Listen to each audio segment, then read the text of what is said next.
ஜாயமானம் he புருஷம் யம் பஷ்யேத் மதுசூதனः சாத்விகः சது விக்ஞேயः சவை மோக்ஷார்த்த சிந்தகः.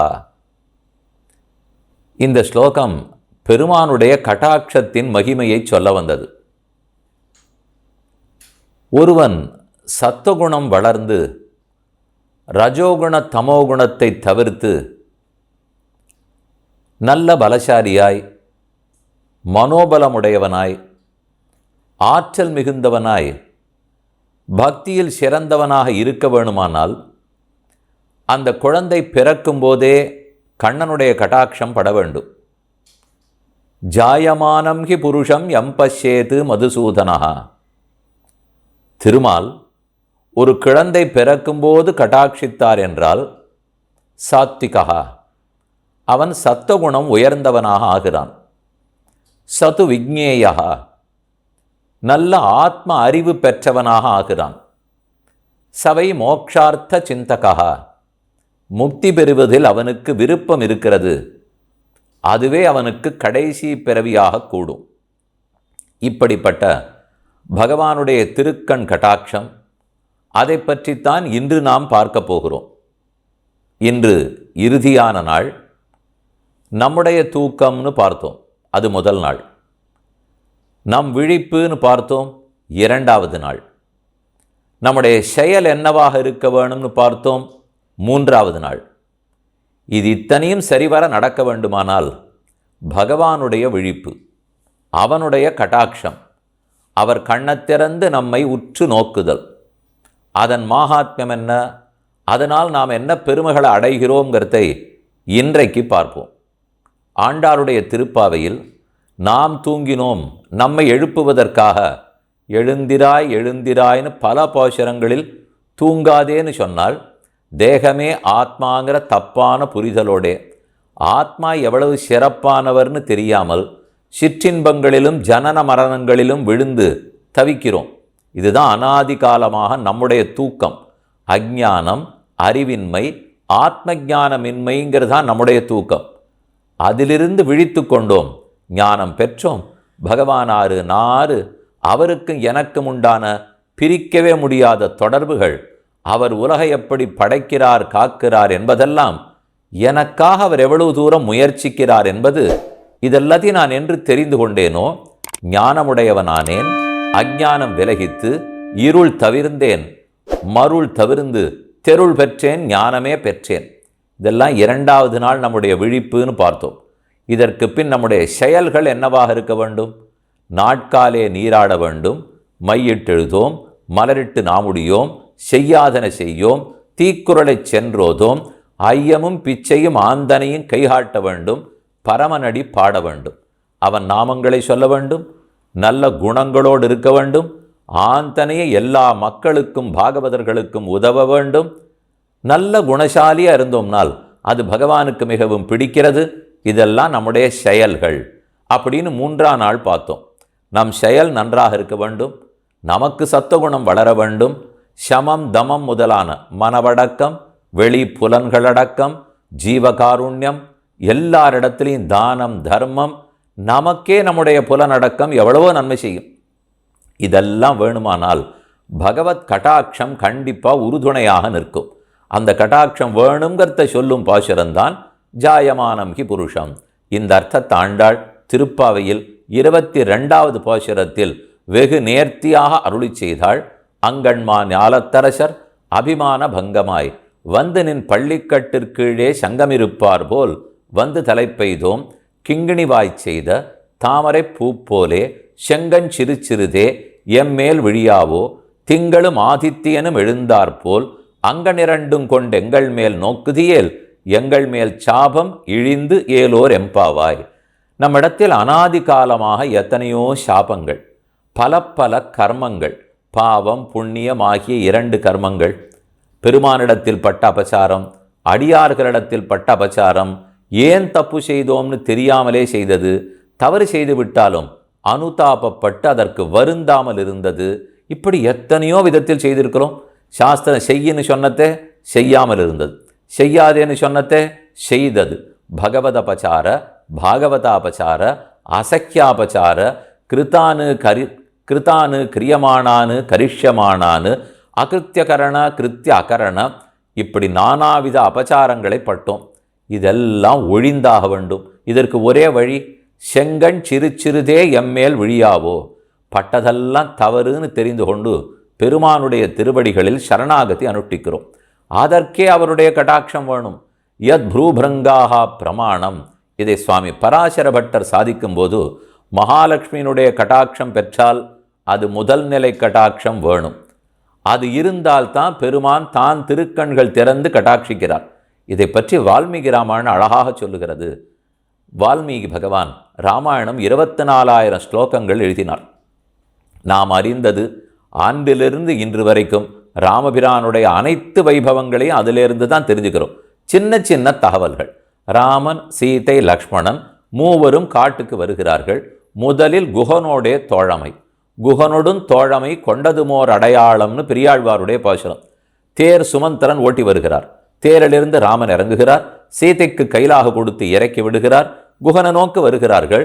குகன் தட்டிலே காய்கள், கனிகள், வேர்கள், மூலிகைகள், தேன், தினைமா எல்லாவற்றையும் எடுத்துக்கொண்டு ராமனை தரிசிப்பதற்கும் வணங்குவதற்கும் வருகிறார்.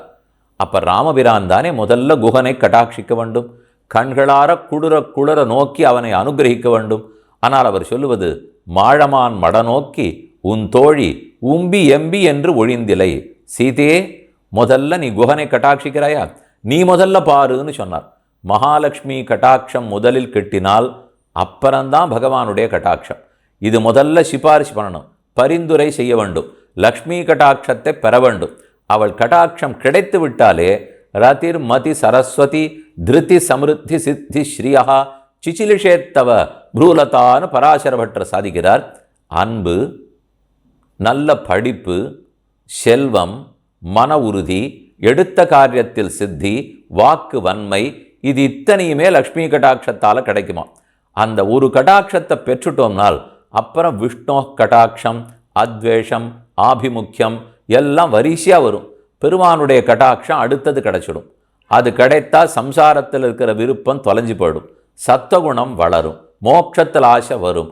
கைங்கரியம் பண்ணணும், பகவானுக்கும் பாகவதர்களுக்கும் எல்லா தொண்டுகளும் செய்யணும்.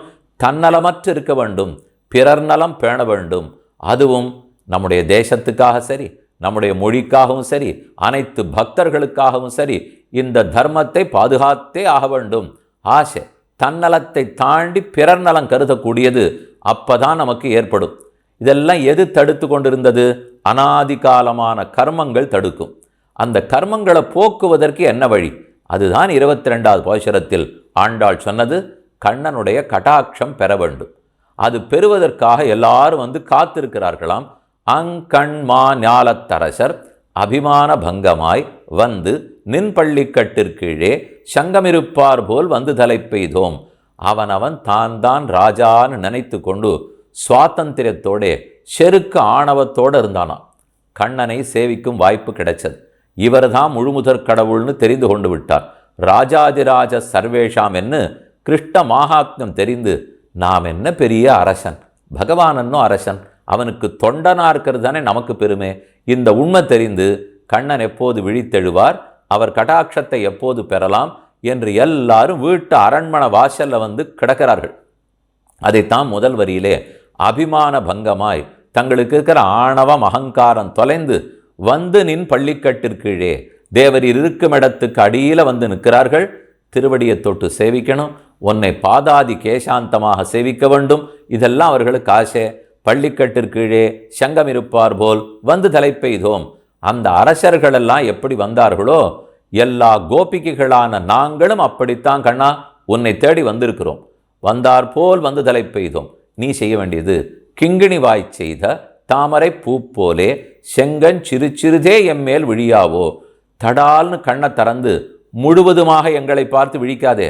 அவ்வளவு மழை கொட்டினா தாங்க மாட்டோம். அஞ்சருவியில் வெள்ளம் கிட்டக்க விடுவார்களா? மெதுவாக நீர்வீழ்ச்சி கொட்டினா தான் கிட்டக்க விடுவார்கள். அருவியில் குளிக்கணும்னா ஓஹோன்னு தண்ணீர் வந்தால் நம்மால் தாங்க முடியாது, திக்குமுக்காடி விடுவோம். குருவாயூரப்பனை சேவிக்கிறதுக்காக போவோம். கார்த்தால் 2:45 3:15 வந்துடுங்கோ. நிர்மால்ய சேவை சேவிக்கலாம், விஸ்வரூபாகம்னு சொல்லுவார்கள். வரிசையாக காத்துருப்போம். அந்த கதவை திறந்த உடனே அவருடைய முதல் பார்வை நம்ம பேரில் படணும். ஆனால் அந்த பார்வை முழு வெள்ளமாக வந்தால் தாங்கிறதுக்கு நமக்கு சக்தி இருக்கா? அதனால தான் ஆண்டாள் பிரார்த்தனை, மெதுவாக கண்ணை திறந்தா போரும், திறக்காமலே இருந்துடாதே, அப்போ இழந்தே போய்விடுவோம். மொத்தமாக திறந்து விடாதே, அப்போ திக்குமுக்காடி போய்விடுவோம். அதனால தான் செங்கண் சிறுதே எம்மேல் விழியாவோ, கொஞ்சம் கொஞ்சமாக விழிக்க வேண்டும். ஒரு தாமரை அலரும் போது தடால்னு அலராது, சட்டுன்னு மூடாது, மெதுவே அலறுகிறா போலே, மெதுவே மூடுகிறா போலே செங்கண் சிறுதே எம்மேல் விழியாவோ. அந்த திருக்கண்கள் எப்படிப்பட்டவை? திங்களும் ஆதித்யனும் எழுந்தாற்போல் அங்கனிரண்டும் கொண்டு. உபனிஷத்து சொல்லும்போது சக்ஷுஷி சந்திரசூரியவ் சந்திரசூரியவுச்ச நேத்திரேன்னு சொல்லுகிறது. பெருமானுக்கு ஒரு திருக்கண் சூரியனைப் போலே, மற்றொரு திருக்கண் சந்திரனைப் போலே. இந்த ரெண்டும் எதற்கு? யாரெல்லாம் குற்றம் செய்கிறார்களோ அவர்களை திருத்துவதற்கு சுட்டெரிப்பார் சூரியனை போன்ற வெப்பமான கண்ணாலே. ஆரெல்லாம் அன்பர்களோ பக்தர்களோ நல்ல குணம் படைத்தவர்கள் பக்தர்களோ அவர்களையெல்லாம் சந்திரனை போல நிலவை போன்ற கண்ணால பார்ப்பார், குளிர்ச்சியாக கட்டாட்சிப்பார். இந்த ரெண்டுமே அவரிடத்தில் இருக்கிறது. நாம் முடிவெடுத்துக்க வேண்டியது, எந்த கண்ணுக்கு நான் இலக்காக போகிறேன்? அவருடைய சூரியனான கண்ணுக்கா, சந்திரனான கண்ணுக்கா, வெப்பத்துக்கா அல்லது குளிர்ச்சிக்கா? அதான் திங்களும் ஆதித்யனும் எழுந்தாற்போல் அங்கனிரண்டும் கொண்டு, அழகிய 2 திருக்கண்களை கொண்டு. 2 திருக்கண்கள் கொண்டவனே முழுமுதற் கடவுள் பரம்பொருள்னு ஆண்டாள் சொன்னது உபனிஷத்துக்களின்படி. தஸ்யதா கப்பியாசம் புண்டரீகம் ஏவம் அக்ஷினின்னு சாந்தோக்கிய உபனிஷத் சொல்றது. மலர்ந்த 2 தாமரைகளை ஒத்த கண்கள் படைத்தவனாரோ அவனே பரபிரம்மம். கப்பியாசம் புண்டரீகம் ஏவம் அக்ஷினி, 2 தாமரைகள், மலர்ந்த தாமரைகள், அதை போல திருக்கண் படைத்தவர் எம்பெருமான். செங்கண் சிறுதே எம்மேல் விழியாவோ, திங்களும் ஆதித்யனும் எழுந்தாற்போல் அங்கனிரண்டும் கொண்டு. அந்த 2 கண்களையும் கொண்டு எங்கள் மேல் நோக்குதியேல், எங்கள் பேர்ல நீ பார்வையை படரவிட்டால், கட்டாட்சித்தாயானால் எங்கள் மேல் சாபம் இழிந்து, எங்களுக்கு ஏற்பட்டிருக்கிற சாபங்கள் அத்தனையும் தொலையும், கர்மங்கள் எல்லாம் விலகிப்போம். ஒத்தொத்தருக்கு சாப விமோசனத்துக்கு ஒன்னொன்று இருக்கும். அகல்லை சாபம், ராமனுடைய திருவடி பட்டது, சாப விமோசனம் நடந்தது. இது போல எத்தனை கதைகள்லாம் கேட்குறோம். விஸ்வாமித்திரர் சாபமிட்டார், வசிஷ்டர் சாபம் இருந்தது. எத்தனையோ பேர், நல்லவர்களுக்கெல்லாம் சாபம் இருந்திருக்கு, தீயவர்களுக்கெல்லாம் சாபம் இருந்திருக்கு. சாபத்திலேருந்து விமோசனம், ஒத்தொத்தருக்கு ஒவ்வொரு சாபம்னா அதற்கு ஒவ்வொரு விமோசனம் இருக்கலாம். நமக்கு அப்படியெல்லாம் ஒரு சாபமும் இல்லை. ஆனால் நானே நாராவித நரகம் புகும் பாவம் செய்தேன். எத்தனையோ நாளா நம்மை அறியாமல் செய்த பிழைகள், அறிந்து செய்த பிழைகள், அறிந்து செய்தாலும் அதுக்கு பரிதாபம், வருத்தப்படாத பிழைகள், இது எல்லாத்தையும் ஒரேடியாக போக்கணும்னா என்ன வழி? பகவானுடைய கடாட்சம் நம் மேரில் படுவது தான் வழி. அதைத்தான் பெற்றுவிட்டோமானால் நம் செயல்கள்லாம் நன்னா இருக்கும், ஞானமே நன்றாக இருக்கும், பக்தி நன்றாக இருக்கும், ஆற்றல் மிக்கவர்களாக இருப்போம். ஆகவே ஆண்டாளுடைய பிரார்த்தனை, திங்களும் ஆதித்யனும் எழுந்தாற்போல் அங்கனிரண்டும் கொண்டு எங்கள் மேல் நோக்குதியேல், எங்கள் மேல் சாபம் இழிந்து. 3 பேரை பற்றி உரையாசிரியர் குறிப்பிடுகிறார். ஒன்று சிரமணி சபரி, விதுரன் ரிஷிபத்னிகள். இந்த 3 பேருக்கும் பெருமாள் அனுகிரகித்தாராம். எல்லாருக்கும் தெரிஞ்ச கதை தான். ராமனும் லக்ஷ்மணனும் சீதையை தேடிக்கொண்டு கிஷ்கிந்தையை நோக்கி வருகிறார்கள். ஜட்டாயுக்கு சம்ஸ்காரம் பண்ணி முடிந்து விட்டது. அவரும் ஒரு மாதிரி வழி சொன்னார். அதுக்கப்புறம் கிஷ்கிந்தையை நோக்கி வந்து பம்பா சரோவரம், இந்த பக்கத்தில் பிரசரவணம்ங்கிற கிரி, ரிஷமூக பர்வதம், பம்பா சரசு, இதுகளுக்கு நடுவில் தான் ராமனு லக்ஷ்மணனும் வந்து கொண்டு இருக்கிறார்கள். அப்போ சொல்லப்பட்டது சபரியை கண்டால் அவள் ஒரு அழகான மூதாட்டி. அவளுக்கு அவருடைய குரு ஆச்சாரியன், அவர் மதங்க முனிவர். அந்த முனிவர் தான் வைகுந்தத்துக்கு புறப்பட்டு போகும்போது இவரை பார்த்து சொல்லிட்டு போகிறார், நீ இங்கே இரு, நீ என்னோட வர வேண்டாம், ராமனு லக்ஷ்மணனும் இந்த பக்கம் வருவார்கள், அவர்கள் வருவந்தால் பழம் காய் கனி முதலானவர்களை சமர்ப்பிப்பாய், அவர்களுக்கு தொண்டு செய்து விட்டு இப்பவே உனக்கு நான் அனுமதி இருக்கிறேன், அப்போ என் பின்னால் வைகுந்தத்துக்கு வந்து விடலாம். யானகம் பர்யச்சாரிஷம்னு சொல்லுவார்கள். அப்படி மதங்கர் குருவுக்கு இருக்கிற சிறப்பே தனி. முன்னமே ஒரு நாள் சொன்னேன், ஆச்சாரியன் நம்ம அனுகிரகிக்கணும், குருவனுடைய கட்டாட்சம் இருக்க வேண்டும். இது 2 கண்கள் படைத்தவர், 8 கண்கள் படைத்தவர், இப்படி பல பேரும் உலகத்தில் பார்க்குறோம். பகவானை பற்றி 2 கண்கள் 2 திருக்கண்கள் கொண்டவர்னு சொன்னேன். பிரம்மா 4 முகம் இருக்கவே 8 திருக்கண்கள் கொண்டவர். 1000 கண்கள் கொண்டவர்கள் உள்ளார்கள். பகவானே சஹஸ்ர சீருஷா புருஷா சஹசிராட்சா சஹசிரபாத்து என்ன சொல்றது உண்டு. 1000 கணான்னு சொல்லலாம், எண்கணான்னு சொல்லலாம், முக்கணான்னு சொல்லலாம், இருகண்ணர்னு சொல்லலாம். இப்படி எத்தனையோ பேருக்கு அந்தந்த தெய்வத்துக்கு அப்பப்படி கண்கள். இது இத்தனை கண்களையும் தராசு ஒரு பக்கத்தில் வைங்க. ஆச்சாரியன் குருவனுடைய 2 திருக்கண்கள் வேண்டாம், ஆச்சாரியனுடைய ஒரே கண்ணு அதை மற்றொரு பக்கத்தில் வைங்க. எது உயர்ந்திருக்கும்? சிறப்பாக இருக்கும். நமக்கு என்ன தோணும்? தராசனுடைய எந்த தட்டு உயர்ந்திருக்கும்னால் இந்த தெய்வங்களுடைய தட்டெல்லாம் இருக்கிறது எதுவோ தாழ்ந்து போயிடும். குருவனுடைய கடாட்சம் எந்த தட்டில் இருக்கோ அது உயர்ந்து விடும்னு சொன்னால் நமக்கு உடனே என்ன தோணும்? உலகத்தில் தராசனுடைய வழக்கம் என்ன? எந்த தட்டு தாழ இருக்கிறதோ அதுதான் அதிக பலுன்னு அர்த்தம். எது உயரமாக இருக்கோ அதுதான் லேசானதுன்னு அர்த்தம். நம்ம உடனே காய்கறி வாங்கச்சே எதை எடுத்துப்போம்? தாழ்ந்து இருக்கிற தட்டில் இருக்கிறது தான் கொடுன்னுவோம். அதே போல் இங்கே என்ன ஆகிடும்? எல்லா தெய்வங்களுடைய கண்களெல்லாம் ஒரு தட்டு, குருவனுடைய கண்ணு ஒரு தட்டு. தெய்வங்கள் இருக்கிற தட்டு தாழும், குருவனுடைய தட்டு உயரும்னு சொன்னால் தப்பா சொல்லிரோ? ஒருவேளை இந்த தட்டு தாழ்ந்து இருக்கிறதா வசதியோன்னு தோணும். நான் பாரத்தில் உயர்ந்ததுன்னு சொல்ல வரல, அது கண்டிப்பாக நிறையவே இருக்கட்டும். நிஜமாவே குணத்தில் உயர்ந்தது, தரத்தில் உயர்ந்தது, அதற்கு இருக்கிற குரு கடாட்சம் பெருமையில உயர்ந்ததுங்கிறதுக்காக சொல்ல வந்தேன். அப்படிப்பட்ட குரு அவருடைய கடாட்சம் பெற்றுட்டா எதுதான் கிடைக்காது? அதனால தான் மதங்கருடைய கட்டாட்சம் பெற்று சபரி புறப்பட்டு கொண்டிருக்கிறாள். ராமனுக்காக காத்திருந்தாள். ராமனும் வந்தார். காய்கனிகளை எல்லாம் சமர்ப்பித்தார். சக்ஷுஷா தவ சௌமியன பூதாஸ்மி ரகுநந்தன. ஹே ராமா, உன்னுடைய கண்களால் என்னை கட்டாட்சித்தையே, எனக்கு கொஞ்ச நஞ்சம் ஒட்டி கொண்டிருந்த கர்மங்களும் தொலைந்து விட்டன. இனிமே எங்கள் குரு சொன்னபடிக்கு அவர் பின்னாடியே நான் வைகுந்தத்தை அடைந்து விடுவேன், பரமதத்துக்கு போவேன் என்று ராமனிடத்தில் விடை பெற்று கொண்டு புறப்பட்டாள்.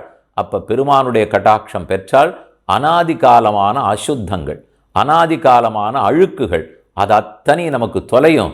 இது சபரி விஷயத்தில் கட்டாட்சத்தின் பலம் தெரிஞ்சிடும். விதுரரை பார்த்து கண்ணன் கட்டாட்சிக்கிறார். பீஷ்மர் வீட்டுக்கு அவர் போல துரோணர் வீட்டுக்கு செல்லவில்லை, துரியோதனன் வீட்டுக்கு போல பீஷ்ம துரோணா வதிக்கிரமிய மாஞ்சைவ மதுசூதன கிமர்த்தம் புண்டரீகாட்ச விருத்தம் புக்தம் ரிஷலபோஜனம். எதுக்காக பீஷ்மர் வீட்டை திறந்தா? இதெல்லாம் துரியோதனன் கண்ணனை பார்த்து கேட்குறான். பாண்டவ தூதனாக கண்ணன் வந்திருக்கிறார், ராஜசபையில் பேச வேண்டும். பேசினார், கோவித்து கொண்டார். துரியோதனன் முட்டாள்தனமாக அவரை சிறைப்பிடிக்கணும்னு பார்த்தான். இது என்ன நடக்க போகிறதா? விஸ்வரூபம் காட்டின கண்ணனே கொஞ்சமாவது நியாயம் வேண்டாமா? தெரிஞ்சுட்டு இருக்க வேண்டாமா? அவனுக்கு தெரியல. சிறைப்பிடிக்க போகிறோன்னு போய் கண்ணன் கோவித்து கொண்டு வாசலில் போயிட்டார். இவன் எங்கெங்கேயோ மாளிகையிலெல்லாம் தங்கறதுக்கு ஏற்பாடு பண்ணி வச்சுருந்தான். அங்கெல்லாம் அவர் தங்கவே இல்லை. கடைசியில் விதுரனுடைய குடிசைக்கு போயிட்டார். அது சின்ன வீடு, இதெல்லாம் பெரிய பெரிய அரண்மனை. இதையெல்லாம் விட்டு விட்டு விதுரனுடைய வீட்டுக்கு போய் தன் தாமரை கண்களால் குளிரவனை கட்டாட்சித்து கொண்டிருந்தார். அவர் கொடுத்த வாழைப்பழமாக வாங்கி சாப்பிட்டார். இது போரும் விதுரா, எனக்கு அந்த ஏற்பாடு அரண்மனையெல்லாம் வேண்டாம். அப்படி விதுரனை கட்டாட்சித்து தொண்டு என்னும் பெரும் பேற்றை கொடுத்தார். அசுத்தியை போக்கினது சபரிக்கு, அதே விதுரனுக்கு அவனுடைய அழுக்குகளெல்லாம் போக்கினார். இவர்களுடைய வாழ்ந்து இத்தனை நாள் அழுக்கு இருந்திருக்குமே, அதெல்லாம் கிருஷ்ண கடாட்சத்தாலே ஒழிந்து விட்டது. இது விதுரன் ரிஷி பத்னி. சுவையான சரித்திரம். கண்ணன் பிருந்தாவனத்தில் ஒரு நாள் மாடு மேய்த்து கொண்டிருக்கிறார். கூட எல்லா பிள்ளைகளும் ஆனந்தமாக விளையாடிட்டு இருக்கார்கள். உச்சி வெயில் தலையை புழக்கிறது. அன்றைக்கி என்னமோ நிறைய பசி, சரியான பிரசாதத்தை கையில் கொண்டு வரல. அந்த மூலையில் ஏதோ புகை வராப்பில் தெரிஞ்சது. யாரோ ஹோமம் பண்ணி கொண்டு இருக்கிறார்கள். ரிஷிகளாக இருக்கும். குழந்தைகளே, தன்னோட ஒத்த குழந்தைகளை பார்த்து கண்ணன் சொல்கிறார், எல்லாரும் அங்கே போங்க, நிறையா பிரசாதம் கிடைக்கும், வாங்கிட்டு வாங்கோ, நம்மளும் சாப்பிடலாம், எல்லாரும் சந்தோஷமாக இருக்கலாம். குழந்தைகள்லாம் வயத்தில் பசியோடு எதிர்பார்ப்போடு ஓடினார்கள். ரிஷிகளிடத்தில் போய் பிரசாதம் கொடுக்கிறீர்களான்னு கேட்டார்கள். நாங்கள் இப்போ தான் ஹோமம் பண்ணிட்டு இருக்கோம், இப்பெல்லாம் பிரசாதம் கொடுக்க முடியாது, இதெல்லாம் முடிந்த பிற்பாடு சாயங்காலமாக முடிஞ்சால் தரோம். இத்தனைக்கு அந்த ஹோமம் பண்ணி அவர்கள் போகணும்னு நினைக்கிறதே கிருஷ்ண பதவி தான், கண்ணன் திருவடியைத்தான் அடையணும்னு நினைக்கிறார்கள். ஆனால் சரியான புரிதல் இல்லை. அந்த கண்ணனே பிரசாதம் கேட்குறாருனால் ஹோமமாவது யாகமாவது யஜ்யமாவது ஓடிப்போய் அவர் காலில் விழுந்து எல்லாத்தையும் சமர்ப்பித்திருக்க வேண்டாமோ?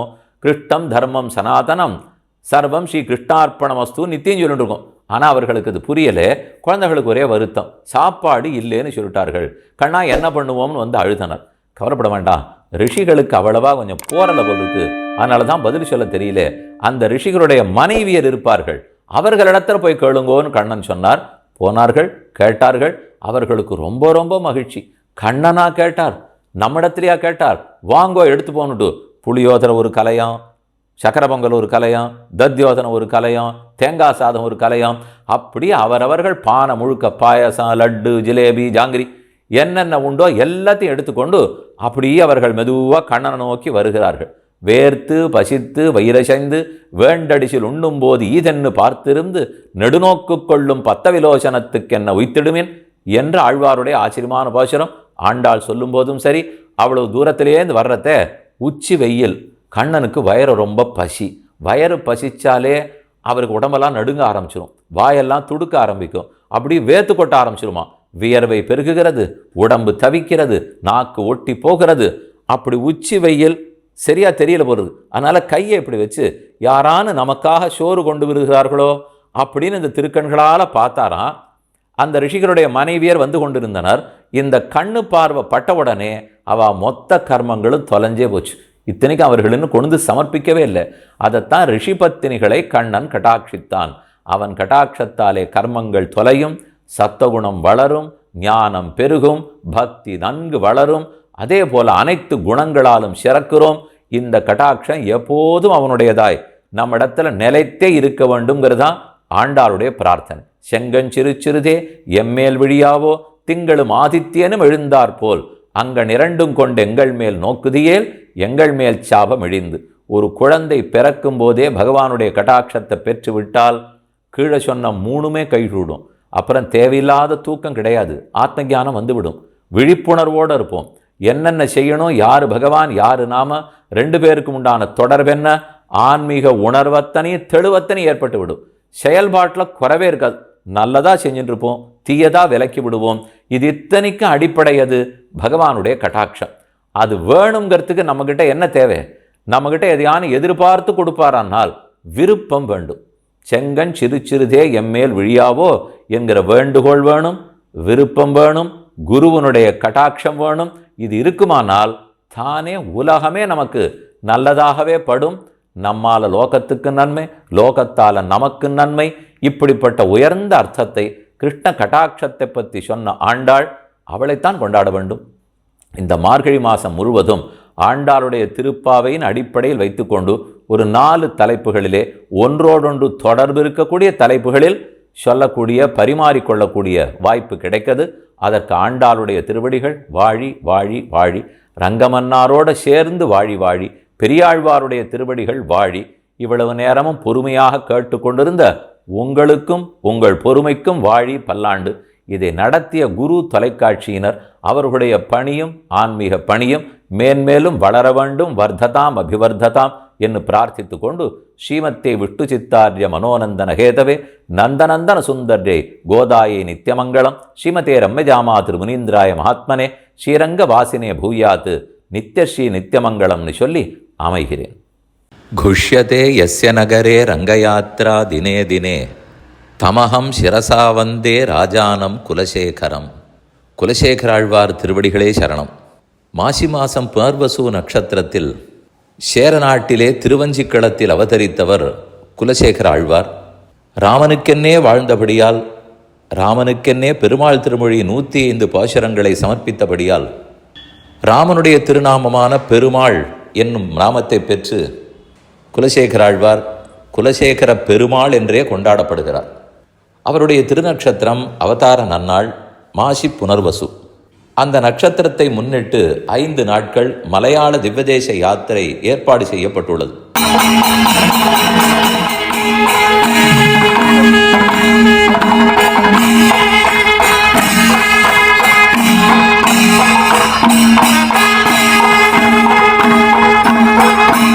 நம்முடைய ஸ்ரீ திவ்யசூரி ட்ரஸ்ட் மூலமாக இது நடத்தப்படுகிறது. பக்தர்கள் அனைவரும் கலந்து கொண்டு சிறப்பிக்க வேணும்.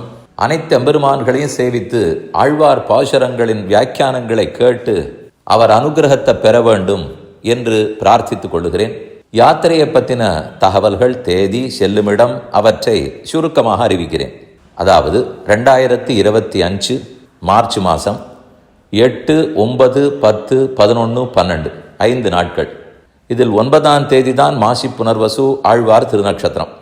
7ஆம் தேதி மதியத்துக்கு மேல் அவரவர் ஊரிலிருந்து பஸ்ஸில் புறப்படுகிறோம். முழுவதுமே பஸ்ஸு பிரயாணம்தான்.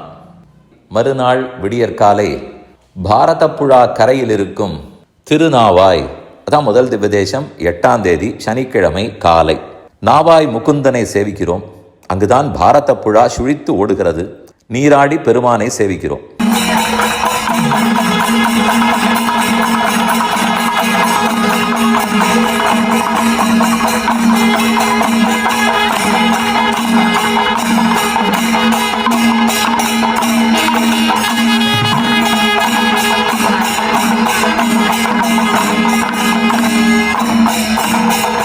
அந்த திருநாவாய் தரிசித்துக் கொண்டு அடுத்து திருவித்துவக்கோடு குலசேகராழ்வாராலே பல்லாண்டு பாடப்பட்டது உய்ய வந்த பெருமாள், அவரை சேவித்துக் கொள்கிறோம்.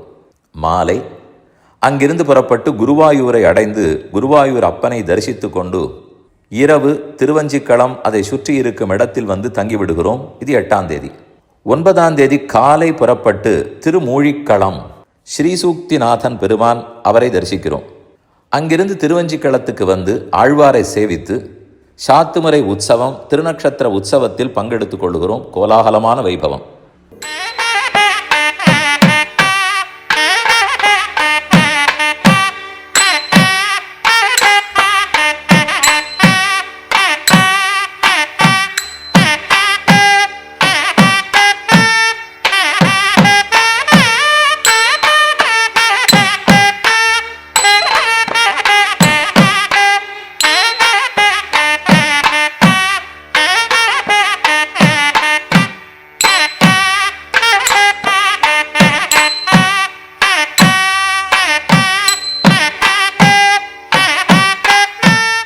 பின்னர் மதியம் புறப்பட்டு திருக்காட்கரை எர்ணாகுளத்துக்கு வெளியே இருக்கும் திருக்காட்கரை வாமனக்ஷேத்திரம் காட்கரை அப்பனை தரிசித்துக் கொள்கிறோம்.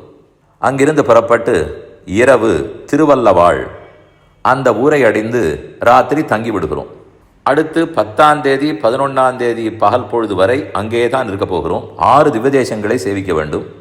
10ஆம் தேதி காலை திருக்கடித்தானம் அற்புத நாராயண பெருமான தரிசித்து அடுத்து திருவண்வண்டூர் பாம்பனையப்பனை சேவித்துக் கொண்டு திருச்செங்குன்னூர் திருச்சித்தாறு இமயவரப்பனை தரிசித்து அன்று இரவு திருப்புலியூர் குட்டநாட்டு திருப்புலியூர் நின்ற மாயப்பிரானை சேவித்துக் கொள்ளுகிறோம். எல்லாம் பம்பையாற்றின் கரையில் இருக்கும் திருத்தலங்கள். 10ஆம் தேதி இரவு தங்கிவிட்டு 11 காலை அங்கேயே திருவல்லவாள் பெரிய க்ஷேத்திரம் ஸ்ரீவல்லபன் திருவாழ் மார்பன் எம்பெருமான் அங்கு தரிசித்துக் கொண்டு அங்கிருந்து புறப்பட்டு ஆரன்முளா என்று பிரசித்தம் படகு போட்டி பிரசித்தம் திருவாரன் விளையின் ஆழ்வாருடைய பாசுரம் திருக்குறளப்பன் பார்த்தசாரதி பெருமானை சேவிக்கிறோம். அங்கிருந்து மாலை 6:30 மணிக்குள் திருவனந்தபுரத்தை அடைந்து அனந்த பத்மநாப சுவாமியை இரவே சேவித்துக் கொள்ளுகிறோம். இரவு திருவனந்தபுரத்தில் தங்குகிறோம். இவையெல்லாம் 11ஆம் தேதி. 12ஆம் தேதி விடியற் காலையில் அனந்தபுரத்தே காலை தரிசனம் அனந்த பத்மநாப சுவாமியை சேவித்துக் கொண்டு அங்கிருந்து புறப்பட்டு திருவாட்டாறு போன ஆண்டு பெரிய நிலையில் சம்பரோக்ஷணம் நடைபெற்றுள்ளது. ஆச்சரியமான பெருமாள் ஆதிகேசவ பெருமாள் 2 ஆற்றுக்கு நடுவே கிடக்கிறார். சயன திருக்கோலம். திருவனந்தபுரமும் சயன பெருமாள், திருவாட்டாரும் சயன பெருமாள். திருவாட்டாற்று ஆதிகேசவனை சேவித்துக் கொண்டு மாலை திருவண்பரிசாரத்தை சேவித்துக் கொள்கிறோம். அங்கு திருவாழ் மார்பன் கடைசியாய் 13வது திவ்யதேசமாய் அப்பெருமானை தரிசித்து அங்கிருந்து நேரே ஆழ்வார் திருநகரிக்கு செல்ல வேண்டும். இத்தனையும் பாடிக்கொடுத்த நம்மாழ்வார் திருவடி தொட வேண்டும். அது நேரத்தோடு சென்றால் ஆழ்வாரை தரிசித்துக் கொண்டு இரவு புறப்பட்டு, அதாவது 12ஆம் தேதி இரவு புறப்பட்டு 13ஆம் தேதி காலை வியாழக்கிழமை காலை அவரவர் தங்கள் தங்கள் இல்லத்தை வந்து அடைய வேண்டும். அழகான அனுபவம், நினைக்கத்தக்க அனுபவம். ஒவ்வொரு இடத்திலும் நிதானமாக பெருமாளை சேவிக்கலாம். ஒவ்வொரு இடத்திலும் உபன்யாசம் உண்டு. ஆழ்வாருடைய 10 பாசுரங்களின் வியாக்கியானம் மணிமணியான பாசுரங்கள், அமுதமயமான பாசுரங்கள், உள்ளத்தை தொட்டு என்றும் நினைவில் இருக்கக்கூடிய நம் வாழ்க்கையை பக்தி மார்க்கத்தில் திருப்பக்கூடிய பாசுரங்கள். அவற்றின் அர்த்தங்களையெல்லாம் அடியனுடைய உபன்யாசமாக கேட்கலாம். எப்போது நம்மோடு எழுந்தருளி அனுகிரகிக்கும் வித்வான்கள் கூடவே எழுந்தருள்வார்கள். நம் வண்டியிலேயே வந்து நமக்கு பல சதுபதேசங்களை செய்ய இருக்கிறார்கள். கூடியிருந்து குளிரலாம். ஆச்சரியமான அனுபவம். அவசியம் எல்லாரும் கலந்து கொள்ள வேணும். நிதானமாக பெருமானை சேவிக்க வேண்டும்.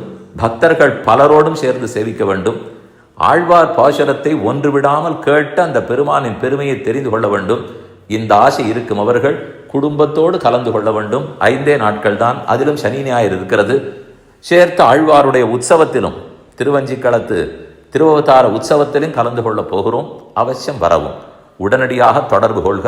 044 24662728 அல்லது 24992728. இதற்குரிய மேலும் தகவல்களை எல்லாம் நம்ம வாலண்டியர்ஸ்ட்டையும் கேட்கலாம். இந்த வாட்ஸ்ஆப்போ மற்றுமோ எதிலோ இதிலெல்லாமும் போட்டிருக்கிறோம். அவசியம் உடனடியாக தொடர்பு கொள்ளவும். குலசேகராழ்வார் திருவடிகளே சரணம்.